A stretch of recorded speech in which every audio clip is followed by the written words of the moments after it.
Hello, my name is Lasse Haverinen and this is Web Development Frameworks 2021.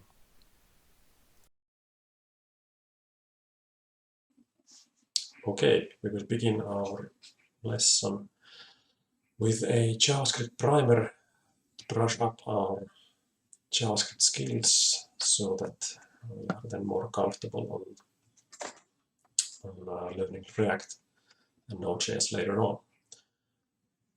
For the JavaScript primer, we will need a couple of tools, Node.js, and then some decent IDE, which we will use to write the code.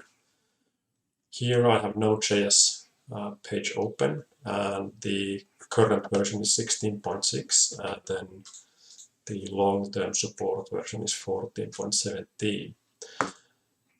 I have currently, I think I have version 12 point something, 12.18, so if you have relatively recent version of Node.js installed, that is just fine. If not, then please go on and install this version 14.17, this long-term support version. I will install it now and upgrade my own version.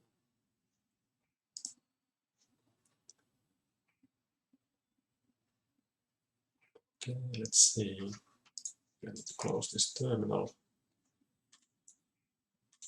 Computing space requirements. All right.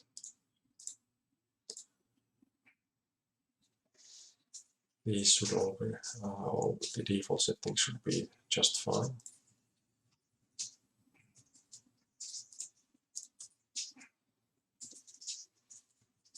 Let's see, installing Node.js.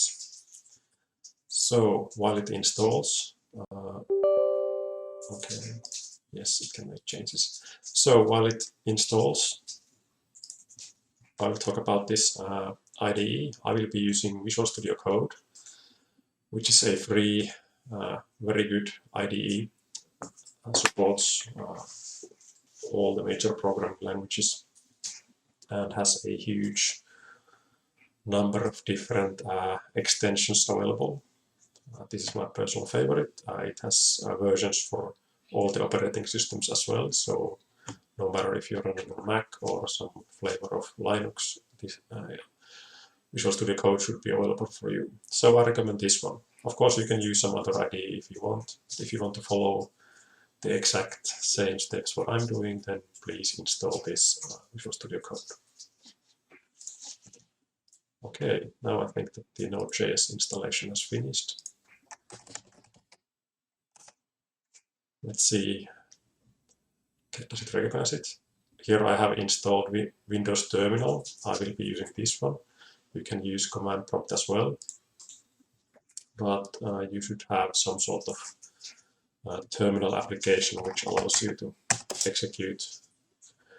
execute commands. All right, now I have version 14.17.4 installed, and now I'm ready to begin. The next step is to learn debugging with Visual Studio Code.